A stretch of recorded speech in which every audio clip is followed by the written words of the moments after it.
Amen. So we've decided to have the presentations translated.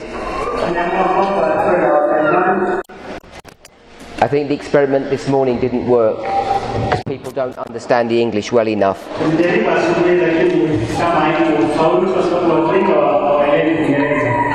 So hopefully you'll be able to keep focused.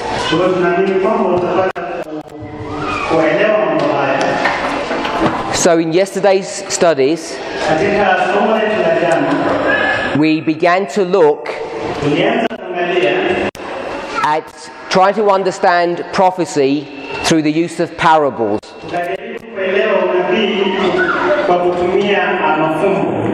Now, there are various types of parables. Some are just stories.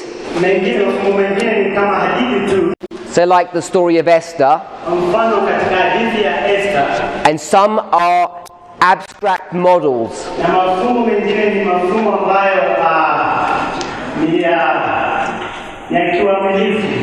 Like agriculture. Or constructing things, buildings. So I chose to use the model of agriculture as a way of introducing you to prophecy at the end of the world.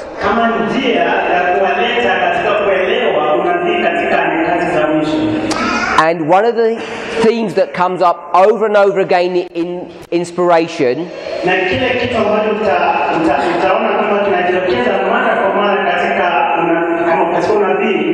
when looking at the agricultural model is the subject of rain. So we went to a famous Bible verse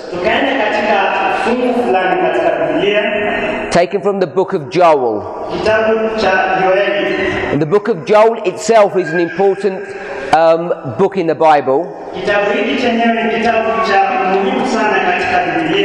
And the reason why it's so important is because in the history of Christ, in the book of Acts, Peter mentions that during the outpouring of the Holy Spirit, that it was a fulfillment of Joel chapter 2. Sorry, just the book of Joel. So I said the outpouring of the Holy Spirit. My brother said Pentecost. I deliberately didn't use the word Pentecost.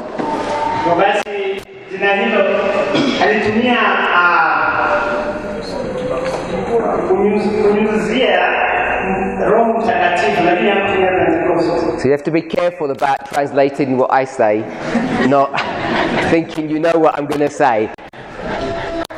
You don't have to translate that. So we went to the book of Joel, chapter 2, verse 23, and it mentions rain there. We didn't even look at the verse in detail, we just read the verse.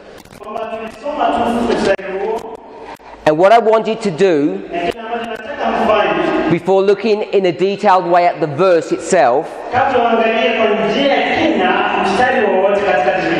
is to step back and lay some foundational principles that are very useful for all of us. If you're new to these studies, these introductory concepts will serve you well. For those of us who have understood these truths for some time,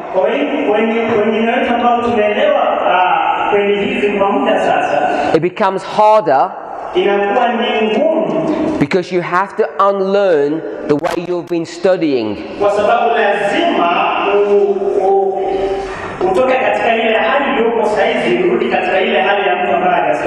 Because what we've tended to do is we've been very hasty in our reading, And we've also skipped some other important steps to make sure that we don't make mistakes.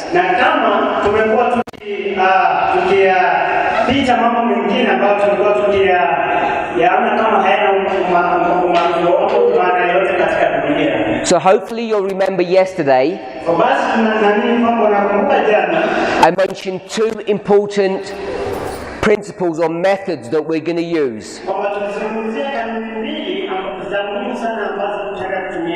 One of them is parables, and connected with the subject of parables, we want to try to create a story or a narrative.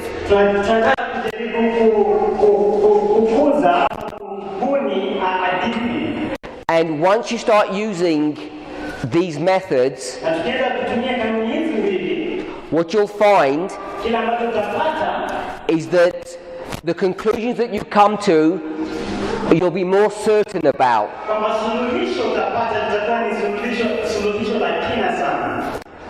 If you try to skip these steps,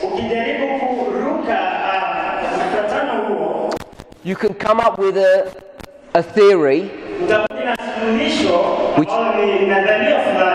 which may even look good,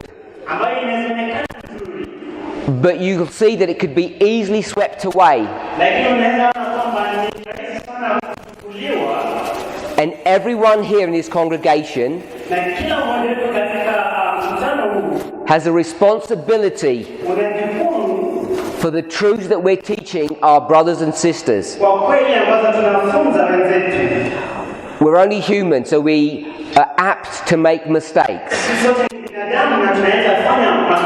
But what we want to try to do is minimize that.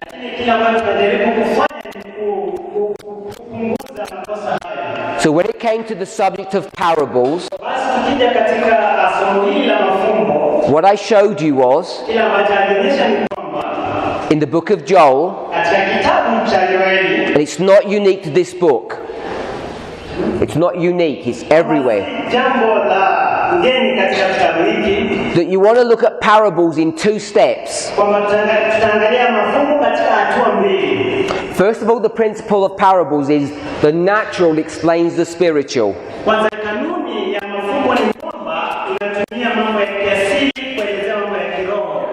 And when Ellen White comments on parables, she says an important principle to always bear in mind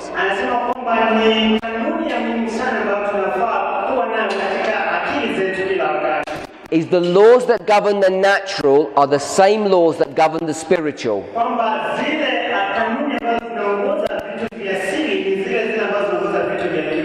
And the closer you stick to that principle, the safer you will be in your theory.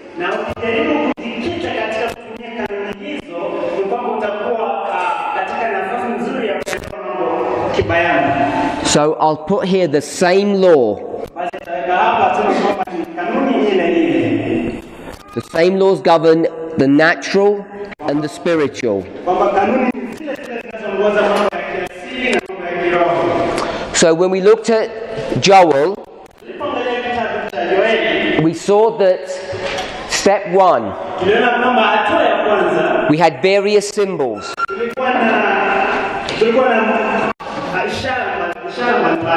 Mountain, clouds, plants, rain, insects. And we could show just within the book, you don't have to go outside of that book. And why is that important? Why is it important to remain in the book that you're looking at?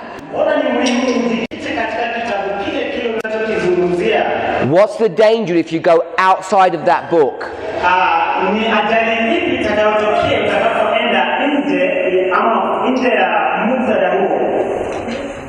Remember, the Bible talks about upon the testimony of two a thing is established.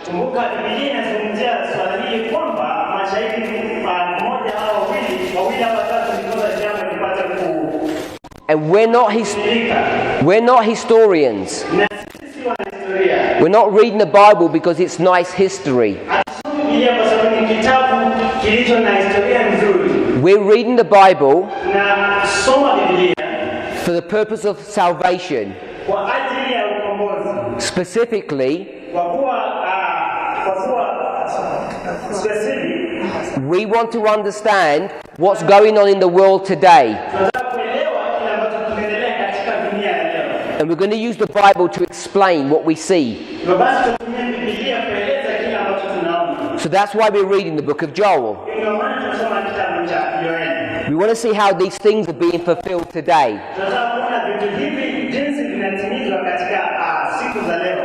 So if you don't read carefully,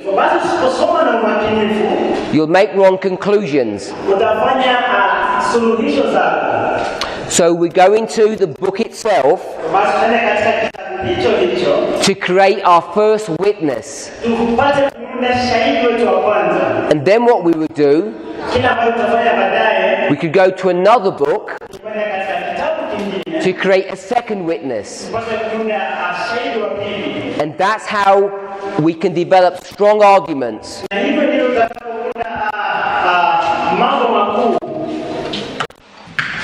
As an example,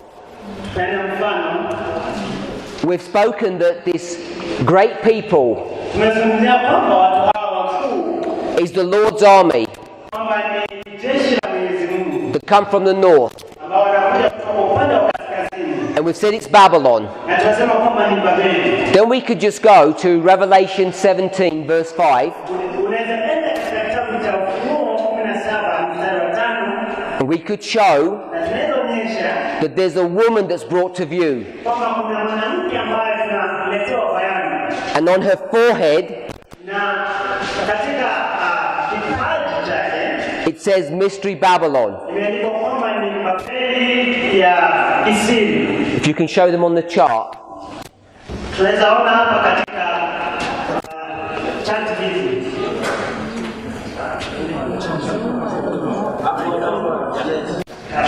I was testing him if you knew.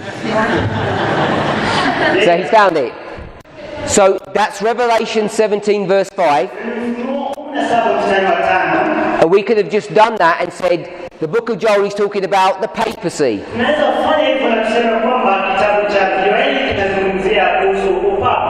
But it's not that simple. Because we want to understand in detail what's going to happen. And the key to unlock what's about to happen,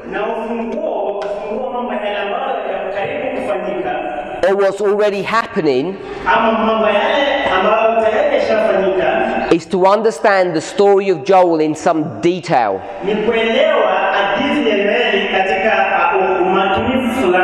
And the way you do that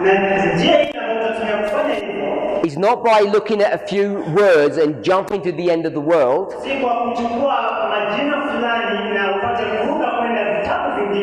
No. You follow the first step. You look at the symbols and see what they mean in the history that Joel is dealing with. Once you've established that, once you've established what this army is going to do, why it's doing that, why it's doing what it's doing, and try and find as much detail as possible, both biblical and historical, then you're at a place where you can start making some application.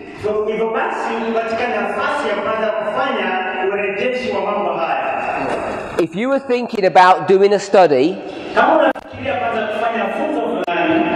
and you had 1 hour, you should spend 56 minutes dealing with step 1 and 6 minutes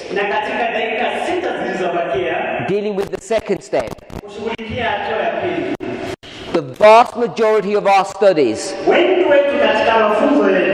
should be looking at the history. 90% of our time. When you get that correct, it's not too difficult to make an application. And it's because we skip those first crucial steps that Adventism has made so many mistakes in end time prophecy. And every single one of you is a product of your education.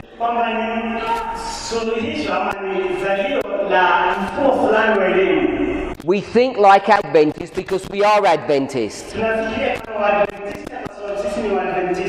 And nearly all of us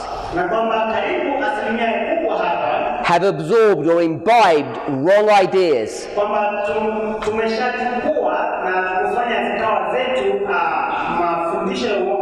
Because we don't read carefully and we don't follow the principles of Bible interpretation.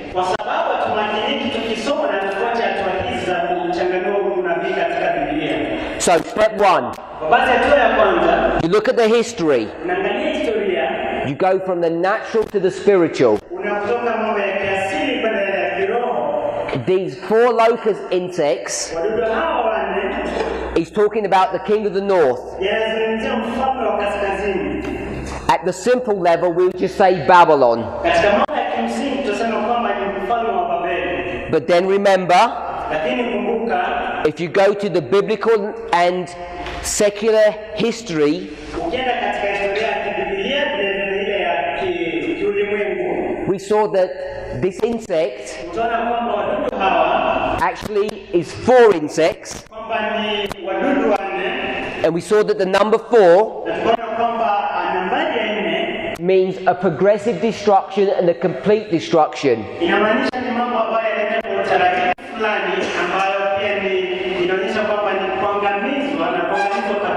And then we can show with accuracy that the first insect is the Assyrians, then the last 3 insects are Babylon. And for those of us who are new here, hopefully you may remember how you get from Assyria to Babylon. I know the experienced people here know the answer.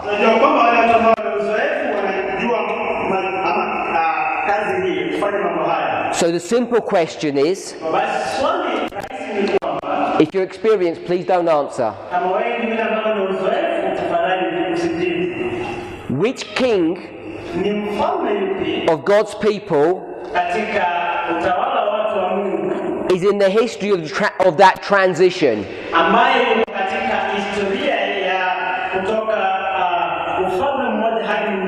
Do you remember what his name was?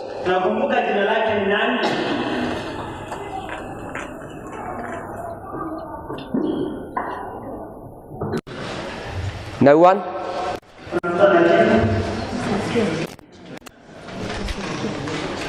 Zedekiah?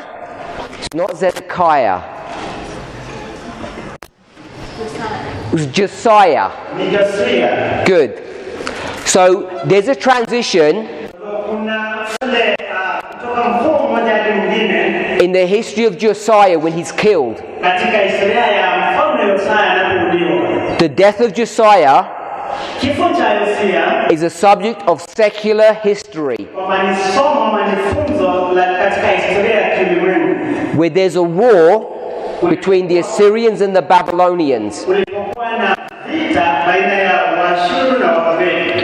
So we can go from the natural to the spiritual, and then we know at step 2, all of those stories, that history, was written for our admonition, upon whom the ends of the world have come.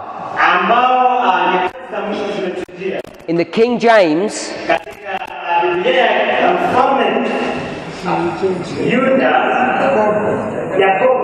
it says that these are ensamples.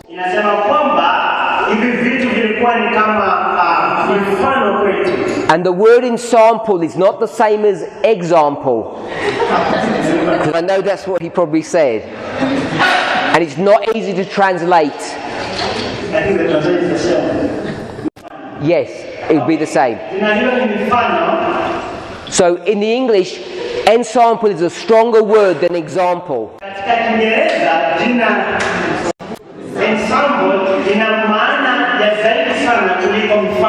And what God is trying to portray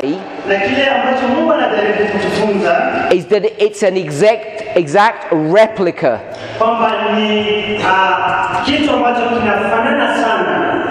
Because an example is not, it doesn't have to be an exact replica.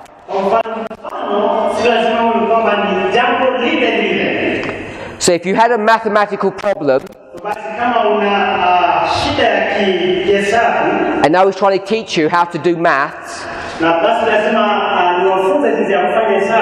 I'd give you an example. I wouldn't give you the examination question. Because it would be cheating. So if you can conceptualize that, just think about it this way. We're having an examination. We're in an examination because we need to answer what's going on in the world today. And God hasn't given us examples. He cheated and He gave us the answer.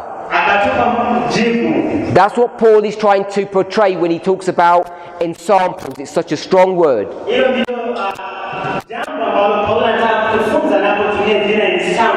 So maybe that's why you can see we need to spend so much time in the history. Once you know that this is Babylon here, the king of the north, at step 2, you go from the natural to the spiritual, and you know it's the papacy. Because then we can go to Revelation 17. But too often, we go from this step to this step. And from the locust, from the insects to the papacy. And you will end up making mistakes.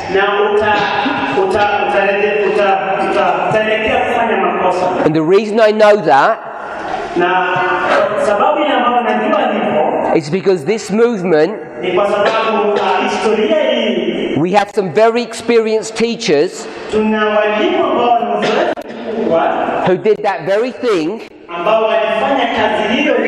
They looked up the word locust and skipped the steps that I suggested and jumped straight to the end, used proof texting inappropriately,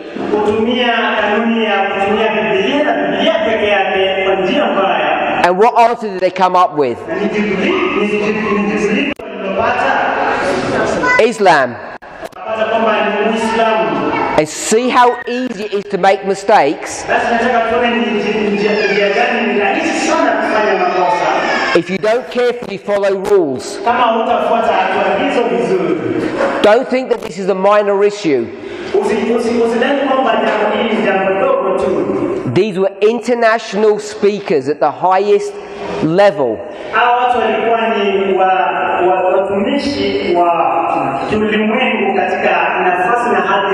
And they didn't follow the rules. And if they can do that, All of us can. We're all liable to make mistakes.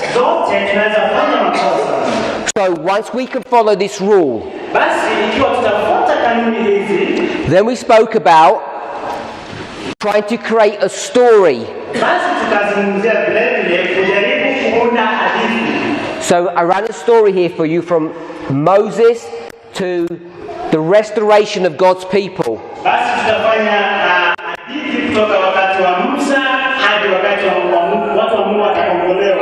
So we could say Moses to Zerubbabel. Two names you're all familiar with. And once you run this story all the way through, and you remember that nearly all of us can do this story. Then we showed that Joel had to be here in the history just before Manasseh.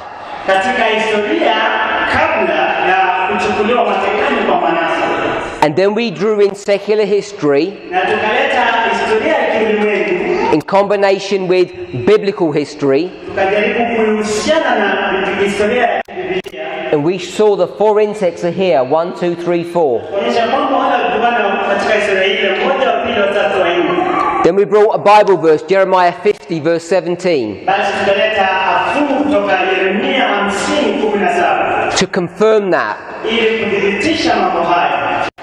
Once we did all of that, I'm suggesting to you that we have got an explanation of the book of Joel that has integrity.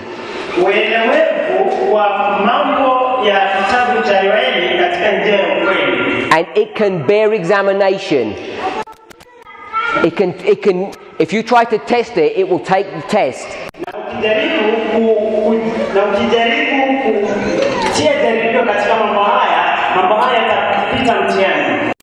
We had understood the book of Joel from so many different perspectives that we know it's the correct answer.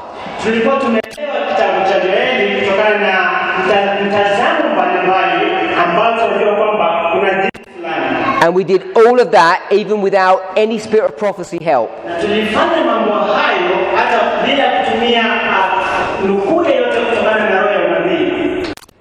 Then we went to a spirit of prophecy quote, and we could show that we're certain that this is correct. So that was a quick overview of what we studied yesterday. So hopefully that's reasonably straightforward for those of us who are new, and it's also helped those who have some experience, and it wasn't redundant. And you'll remember, even though we didn't prove this, at least half of it, we drew a conclusion here. And in the book of Joel, we can see that God's people are sinning, and the king of the north is going to punish them.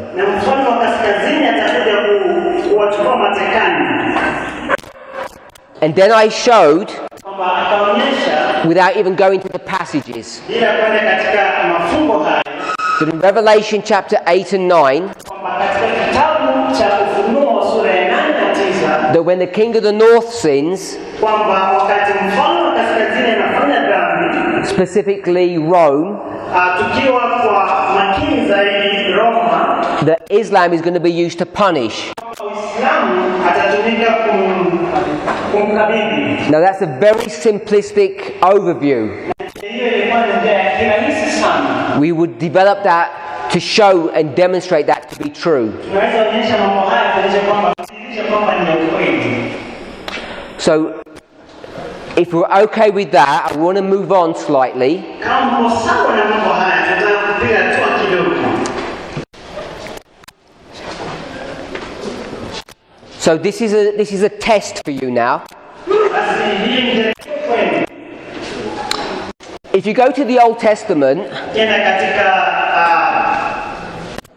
Agano la Kale, you have 39 books. kuna vitabu 39. I'm sure we've all read those books. Na naamini kwamba tunajua vitabu hivyo. Now, if you were to go to each of those books and look what the subject of the books are about, Ukienda katika vitabu hivyo 39 tuangalie kila moja yao inashughulikia funzo fulani. I think you might come to an interesting conclusion that you may not have noticed. Unaweza na suluhisho fulani ambalo hujawahi kujua. Now, I'm sure we all know Na naamini kwamba sisi sote tunajua that the Old Testament is broken up into various sections. kwamba Agano la Kale limevunjwa katika sehemu fulani. The writings of Moses, Maandishi ya Musa, the Pentateuch, 5 books, vitabu vitano, and then you have Judges, basi tuna waamuzi you have the major prophets and the minor prophets. na kuna manabii wakuu na wale wadogo. You can break it up into sections. Unaweza vunja hadi sehemu. But if you read carefully, Lakini ukisoma kwa makini you would see utagundua kwamba that about 60% 60% of the Old Testament ya Agano la Kale is dealing with one subject, inashughulikia funzo moja, and that one subject na funzo hilo moja is what? ni lipi? So it's dealing with the captivity Inashughulikia swala la kutekwa of God's people. kutekwa kwa watu wa Mungu, I'll call it the church. ataita kutekwa kwa kanisa By whom? na nani? Same story as the book of Joel. Ni hadithi ile kama ile ambayo inapatikana katika kitabu cha Yoeli. The king of the north, Mfalme wa kaskazini which I'll call Babylon. ama Babeli. Factoring in that we have the Assyrians as well. Ukumbuke kwamba vile na Waashuru. So that may be a surprising fact for you, Hiyo inaweza kuwa ni jambo la kusikitisha. Hilo inaweza kuwa ni jambo la kushtua ama kushangaa kweli. that 60% of all the Old Testament is dealing with the captivity of ancient Israel. Kwamba 60% inashughulikia kutekwa kwa kanisa la Mungu ama Israeli ya kiasili. So if you go to the New Testament, Ukija katika Agano Jipya, 27 books. vitabu 27, If you go to the first book, ina katika kitabu cha kwanza, the book of Matthew, kitabu cha Mathayo, whether you went to Matthew, Mark, Luke or John, they all start in the same place. popote Mathayo, Luka, Yohana ama Marko, inaanzia yote sehemu moja. What's the theme? Na funzo la muhimu ni lipi? The theme is Maudhui ni kwamba pagan Rome is directing and controlling how God's people behave. ndiyo inaongoza ndiyo inaongoza jinsi watu wa Mungu wanavyofanya mambo yao. Because it begins with what? Kwa sababu inaanza na nini? God's people in captivity. Inaanza na watu wa Mungu ambao walioko matekani. And if you go to the very last book, Na ukienda katika kitabu cha mwisho, who wrote that book? nani aliandika kitabu hicho? John. Yohana. And where is he? Na ako wapi? He's in the small Grecian island in the Mediterranean Sea. Ako katika ufalme ile kisiwa cha Wainani kile kidogo pale Patmo, And it's a prison island. na ni kisiwa cha wafungwa. And who put him in prison? Na nani alimchukua katika mateka na kufungwa? Pagan Rome. Ni Rumi ya kishenzi. If you read all the New Testament, Kisoma basi Agano Jipya, the whole theme throughout those 27 books maudhui is about one subject. The captivity of the church by pagan Rome.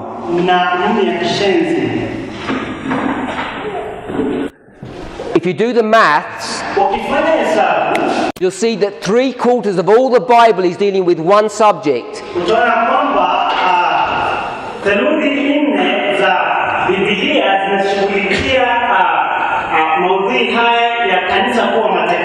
And that subject is the captivity of God's people because of their sins.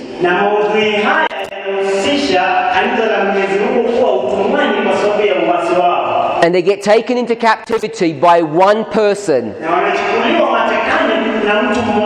the king of the north.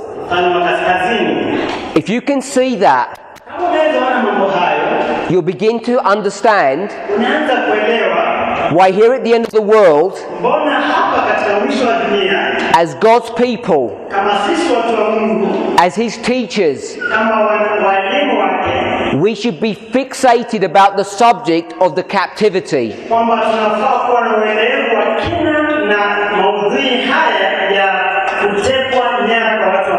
Because this story that God spent three quarters of the Bible explaining to us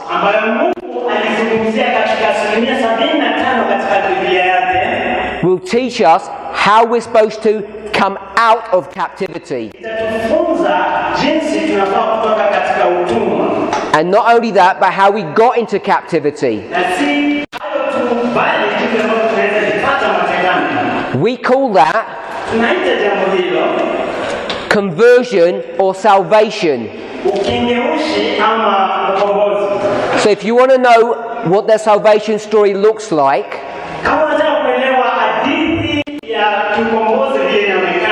the Bible is clear. It's about how we as God's representatives have rebelled and sinned, how God punishes us, and then does what? According to Joel 2:23. How He restores us. It's a very precise sequence and it repeats over and over again.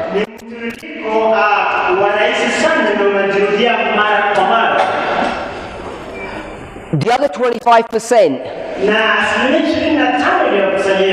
is talking about your behavior,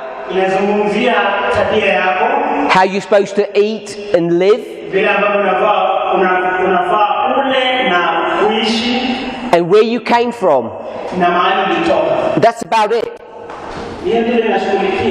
So I'm suggesting that when people, maybe even yourselves, wonder why we're so fixated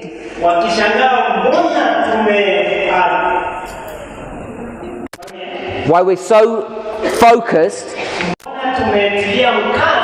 upon the subject of prophecy is because the Bible is. 3/4 of it is dealing with one subject, how you got into trouble and how you get out of trouble.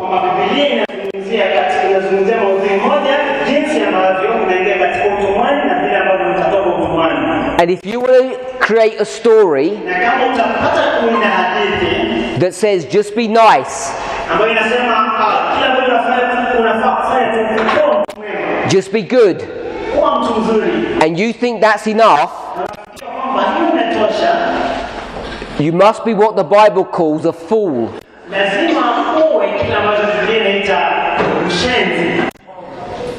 I'll give you a story about one of the nicest men that you'll ever have met or read about. His name was Daniel. And where was he? He was in captivity. So you can be a nice, good person, but you're still in captivity. You live in Satan's kingdom. uko katika himaya ya shetani. So I want us to think about the prophetic significance of that. Nataka tufikirie umuhimu wa kiunabii wa mambo haya. It's not enough to be a prisoner of war. A prisoner of war. Si haitoshi kwamba wewe ni mfungwa wa kivita. What do you need to do? Nini unafaa ufanye? You need to work out an escape plan. Unafaa ufanye hesabu ya kutoka utumwani. Don't we? Ndio unafaa kufanya. If you're not sure about that, Kama uamini mambo hayo, I would suggest you're not an Adventist. nitasema kwamba wewe si Adventista. Or you don't understand about Adventism. Ama wewe uelewi kuhusu Adventista. And let me show you why I say that. Wacha nikuonyeshe mbona tunasema mambo haya. Go to Revelation 18, Kitabu cha Ufunuo 18, verse 4. mstari wa 4.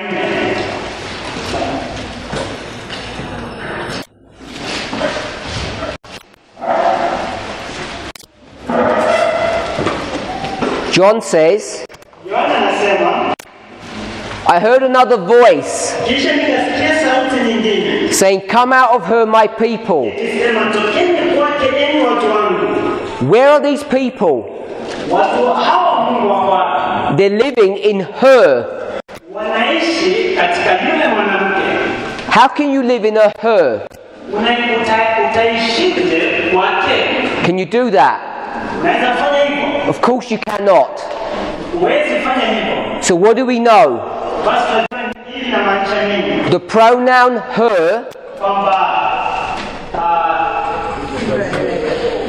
the word her, nina hili kiashiria yeye is a symbol. kwamba ni ishara. Can't take it literally, it's symbolic. Hauwezi chukulia kuwa ni ya kiasili, lazima iwe ni ya kiishara. But we know what it's a symbol of, don't we? Lakini tunajua kwamba neno hilo linaashiria nini? Tunajua mambo hayo. Her equals Yeye inakuwa sawa na Babylon. I heard Babylon. Babeli. Babylon's a symbol. Babeli ni ishara. So a symbol equals a symbol. Kwa hiyo basi ishara inakuwa sawa na ishara. How far is that going to take you? Hiyo itakuchukua wapi? Because now what I'm going to say, Kwa sababu sasa atasema we need to go to Iraq and tell everyone to leave Iraq, because that's where Babylon is. Everyone who lives in Iraq, kwamba kila mtu ambaye anaishi katika nchi ya Iraq we need to tell them to leave, tunafaa kumwambia atoke huko. because that's where Babylon is. Kwa hivyo hapo ndipo Babeli ilipo. So it's not so straightforward to just say her is Babylon. Basi jambo la kirahisi sana kusema kwamba yeye ni Babeli. I know when you said Babylon, you didn't mean Iraq. Najua kwamba uliposema Babeli hamkumaanisha nchi ya Iraq. But I want us to try and be precise in our decoding of prophecy. Lakini najaribu tupate kuelewa jinsi ya kuwa watu wanaishi sana katika kuzungumza na kufikia mambo haya kinabii. That wasn't my point. Hilo sio jambo letu. If you say come out Ukisema toka nje, of Babylon, tokeni Babeli. if we were to say Babylon is a place, Ukisema Babeli ni sehemu ama ni mji fulani, why have these people not come out before? mbona watu hawa hawakutoka pale hapo awali? What have they been waiting for? Wamekuwa wakingoja nini? We need to ask ourselves that question. Tujiulize swali hilo. And who's telling them to come out? Na unapoambiwa watoke, If this is Babylon, kama ile ambayo amechora pale ni Babeli, and I'll picture it as a house, na ataunda mchoro wa nyumba, there must be someone in there lazima kuwe na mtu pale ndani.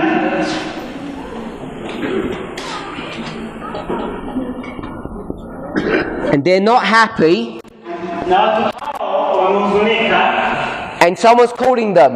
na kuna mtu anawaita. So there's someone here on the outside Kuna mtu pale nje who says, come out. ambaye anawaambia tokeni. So these people are not in here, are they? Watu hao wanaoita hawako pale ndani. Wako pale ndani kweli? Are we okay with that? Wako sawa na hayo? So let's go to the book of Daniel. Basi tuende katika kitabu cha Danieli And we're going to see exactly the same story. na tutaona hadithi hiyo hiyo. Exactly the same event. Tutaona tukio hilo hilo. So in the book of Daniel, and we're going to go to chapter 11. Katika sura ya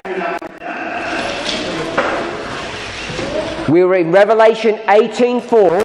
tumesoma Ufunuo 18 mstari wa 4. And now we're in Daniel 11. Kitabu cha Danieli 11.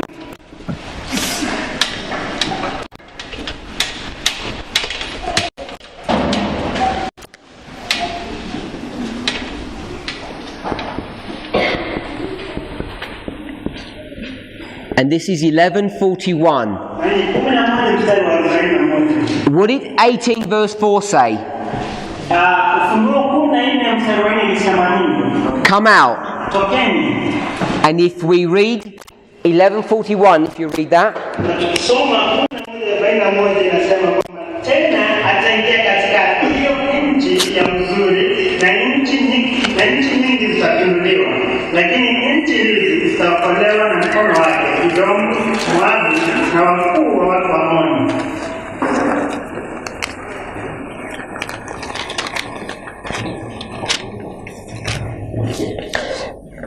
so I want us to pick up one word, Nataka tuchukue neno moja and it's the word escape.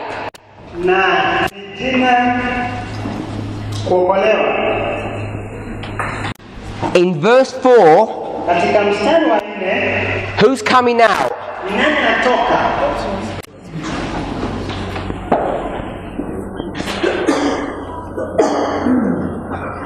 And in verse 41, who's coming out? Katika mstari wa 41 nani anatoka? Edom, Moab, and Ammon. Edomu, Moabu na Amoni. So I'm saying these histories are identical. Basi nasema kwamba historia hizi mbili zinafanana. So what's this person doing here? Basi yule mtu yuko pale ndani anafanya nini? Based upon what we've just read here. Zingatie kile ambacho tumefanya hapa. Can we see that they're prisoners? Tunaweza na kwamba wale wafungwa. How do you know they're prisoners? Tunajuaje kwamba ni wafungwa? You can't see it in Revelation, can you? Huwezi ona hivyo katika kitabu cha Ufunuo, unaweza? But you can see it clearly in Daniel. Lakini unaweza ona kwa kibayana katika kitabu cha Danieli. So these people are prisoners Basi watu wale ni wafungwa and they're going to escape. na wanafaa kuokolewa. In Daniel, Katika kitabu cha Danieli, how did they escape? wanaokolewa vipi? He doesn't tell you. Haikwambii. In Revelation, Katika Ufunuo, how do they come out? wanatokaje mle ndani? Someone calls them. Mtu anawaita. Says a voice. Inasema kwamba ni sauti. So when you put the scriptures together, Ukiweka mafungo haya pamoja, we can develop a nice story tunaweza kuwa na hadithi nzuri that says this. kwamba inasema The subject of salvation kwamba maudhui haya ya ukombozi is the subject ni maudhui of someone ya mtu fulani who is a prisoner ambaye ni mfungwa and someone's going to help them escape. na kuna mtu fulani atakayemsaidia kuokolewa. Verses that we're all familiar with. Haya ni mafungo ambayo sisi sote tunayajua. If you're an Adventist, you're very familiar with Revelation 18. Kwa hiyo Waadventista nafaa kwamba unajua mstari huu wa 4 katika Ufunuo 18. But you may not be familiar with Daniel 11. Inaweza kuwa kwamba hujui mambo ya Bwana katika Danieli 11:41. Even if you're not familiar, hopefully you can see the same. Hata kama mambo haya tunaamini kwamba unayaona mambo haya. And if you were to look at these three nations, Na ukienda kuangalia mataifa haya matatu, one thing we know about them kile ambacho tutagundua kuhusiana nao is that they're relatives ni kwamba wao ni wanahusiana of God's people, wanahusiana na watu wa Mwenyezi Mungu. which would make them God's people, Unaweza kufanya wao watu wa Mungu like cousins.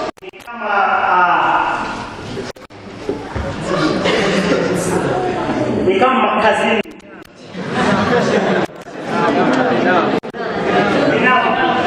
That's called poetic license. So we'll know Sote tunajua that this story here, kwamba hadithi hii hapa, because we're Adventists, sote tunasema is the story about calling God's people who are in Babylon out of Babylon. ni hadithi kuhusu watu fulani kuita wengine walioko Babeli kutoka ndani. What happened if they stay in Babylon? Nini kitawafanikia kwamba watakataa kutoka pale Babeli? They're going to die. Watakufa. It's a life and death message. Ni mambo ya uhai na kifo. We all know that. Tunajua mambo haya. And Daniel says the same thing. Biblia inasema jambo hilo hilo. Escape for your lives. Anasema kwamba okolewa kwa ajili ya Before what happens? kabla nini kifanyike? Before Daniel 12:1 happens. Kabla ya 12 mstari wa 1 And Michael, the great prince who stands for his people, na Mikaeli yule jemedari mkuu asomaye upande wa watu wake begins to change his ways, na anaanza kubadilisha mwenendo wake, initiating a time of trouble, akianzisha wakati wa kusumbuka madhiki kuu, which John will tell you ambayo Yohana atakwambia are the plagues. kwamba ni mapigo. So we know Tunajua kwamba that these verses are dealing with the salvation of God's people who are in the world. mafunzo haya yanatufunza kuhusu watu wa Mungu walio katika dunia, Isn't that a worthy pursuit kwamba mambo hayo si mambo mazuri, for us to study how to save God's people? kwamba sisi tupate kujifunza jinsi tutakavyowasaidia ama tutakawaokoa watu wa Mwenyezi Mungu.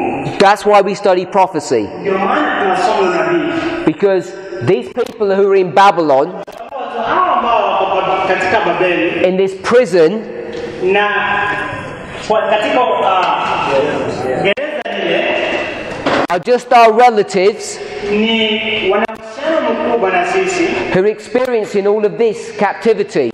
ambao sisi pia ambao tuna tajriba ya utumwa ule. The Bible Biblia was written for our salvation, iliandikwa kwa ajili ya ukombozi wetu, and our salvation na ukombozi wetu is tied up with the concept of being in prison or captivity. husishwa na sisi kuwa matekani. We should all understand this. Kwa hiyo tunafaa kuelewa jambo hili. This is what this movement, this message is all about. Katika historia hii ndio mambo ambayo tunajaribu kujifunza. When Jesus was on earth Kristo alipokuwa katika dunia and he got into a difficult place, na alipofika katika sehemu ya ugumu, his enemies wale maadui wake said a very cruel thing to him. They said a very wicked, cruel thing. walimwambia jambo fulani la kumuudhi ama la kuchukiza sana.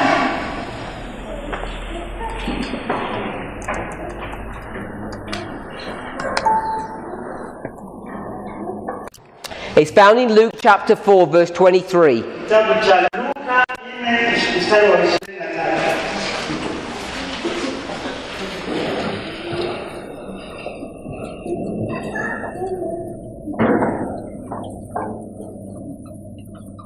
Now, when I say the enemies say this about him, Na naposema kwamba maadui wakizungumza mambo haya kumhusu, it's done in the form of a parable or a prophecy. haya yanafanywa kwa kutumia mafumbo ama unabii, And if you check the context, na ukijaribu kuangalia mazingira au muktadha ule, this is when Jesus goes to his home in Nazareth ni wakati ambapo Yesu ameenda katika familia yake iliyokuwa Nazareti and they reject him. na wanamkataa. He goes to Nazareth twice. This is the first time. Anaenda Nazareti mara mbili, huu ni wakati wa kwanza. And we're in verse 23, if we read that. Na mstari wa 23 nasema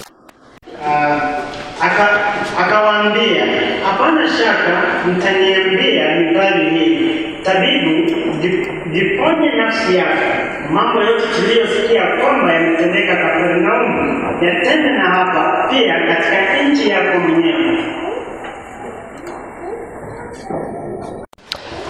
So I'll read in English. And he said unto them, you will surely say unto me this proverb, physician, heal thyself.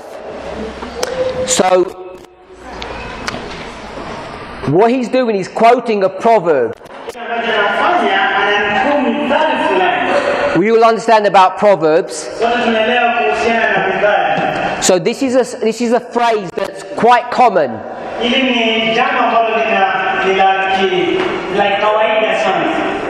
And what does it mean? Physician, heal thyself. It's saying, if you can't take care of yourself, how do you think you're going to take care of us?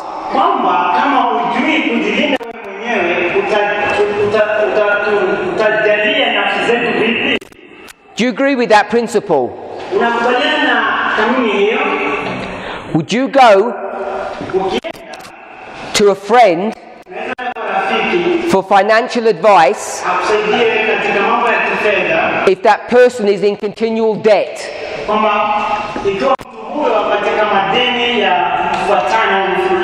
That would be foolish, wouldn't it? You'd go and ask advice of someone who knows how to make money.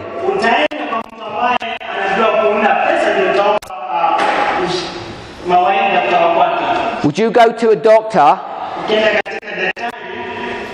and ask to be treated for diabetes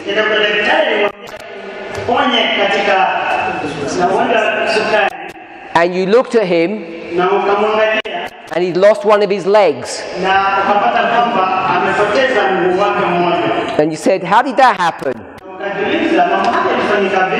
He said, I've got diabetes. You wouldn't trust him, would you? So this is what they're saying. It's a proverb, a valid proverb. If you want to help us, help yourself. What does that mean? When Jesus is on the cross, claiming that he's going to help the people, what do they want him to do? They said, come down from the cross, then we'll believe you. If you can't even take care of yourself, how are you going to take care of us? Who agrees with that principle? No one. One person. So it must be three, because I know Brother Manja agrees with that. And so do I. I agree as well. I'd only go to a doctor who's in health. I'd ask financial advice from someone who's rich. I'd ask about my educational prospects from someone who's got an education. I've got a document that needs editing. I've got a document that needs to be edited and checked.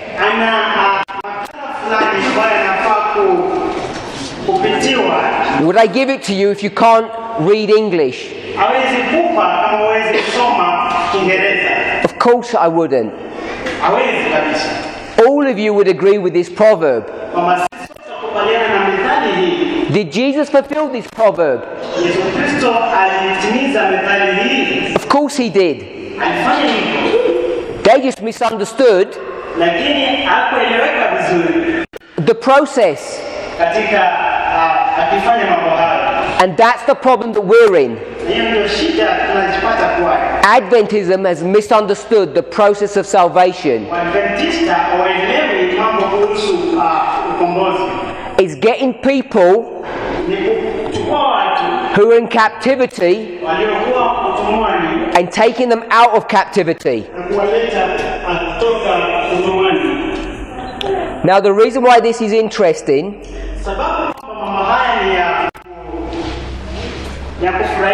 is because when they accuse him of this, kukejeli kwa ajili ya mambo haya. I know he says this, but he's predicting what they're going to say.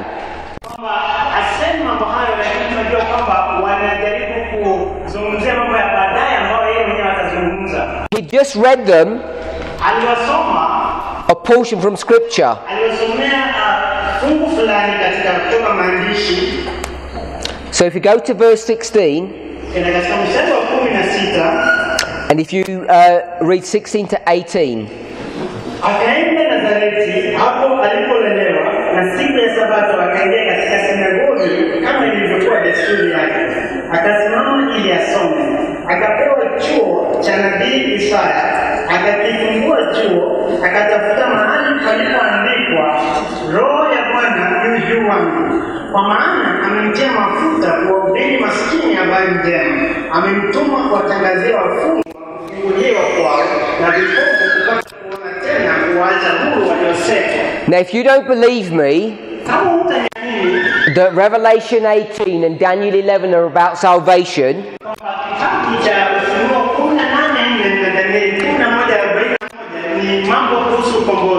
because they're both the story of people escaping out of prison,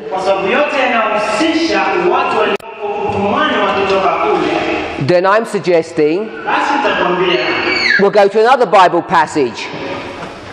We'll go to another Bible passage. What we'll go to is Luke chapter 4 verse 18,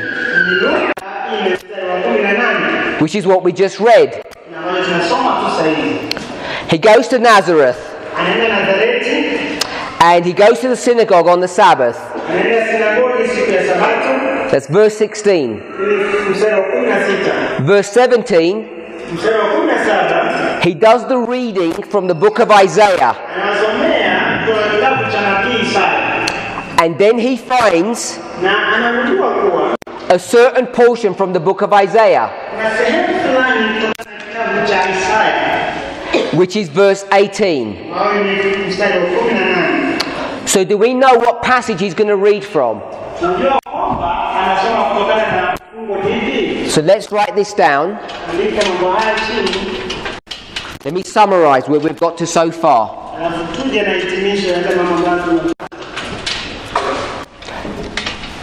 I'm saying 3/4 of the Bible is dealing with one subject, the captivity of God's people.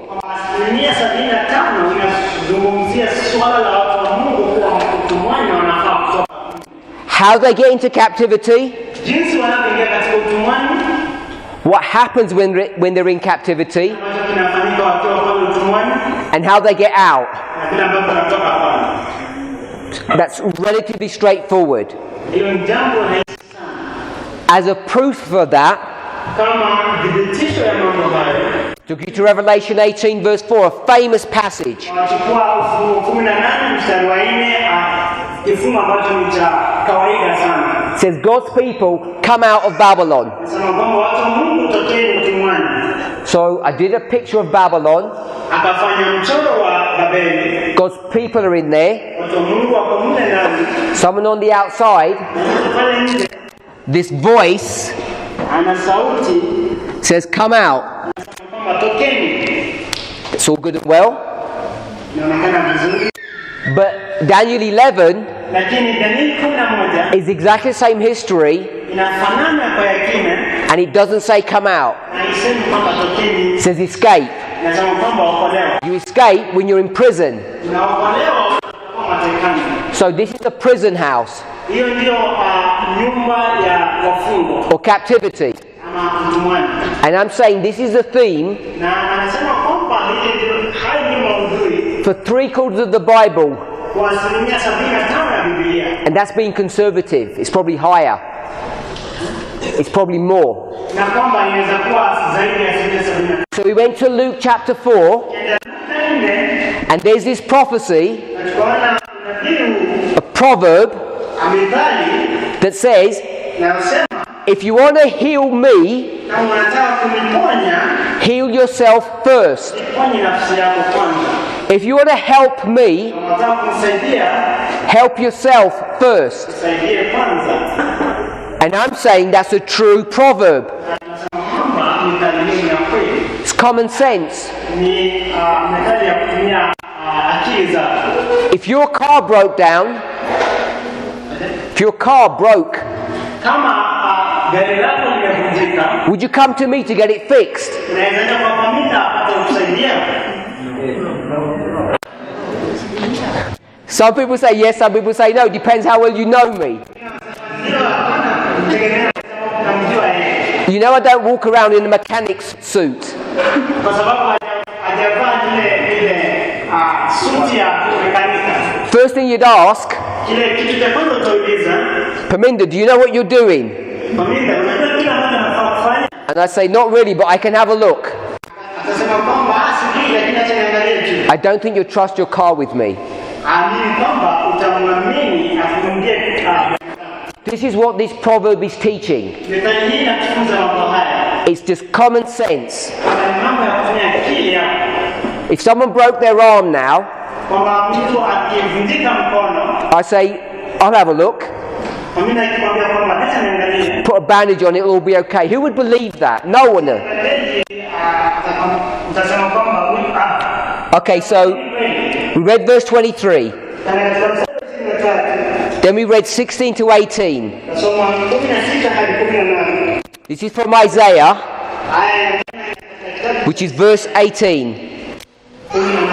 And my question is,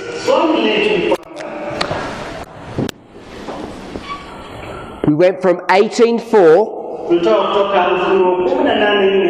to Daniel 11:41, and then we went to Luke 4:23, and then we just looked at the context. Remember we discussed this? 16 to 18. Then we're looking at Luke 18, and this is Isaiah. So my question is, Isaiah what? So I heard 61 verse. Anything else?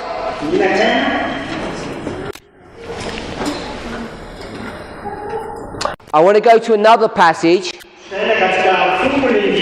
Jesus, as an experienced teacher, does some tricky things. He doesn't just read from one verse. He combines verses together. Do we know what else he's referring to?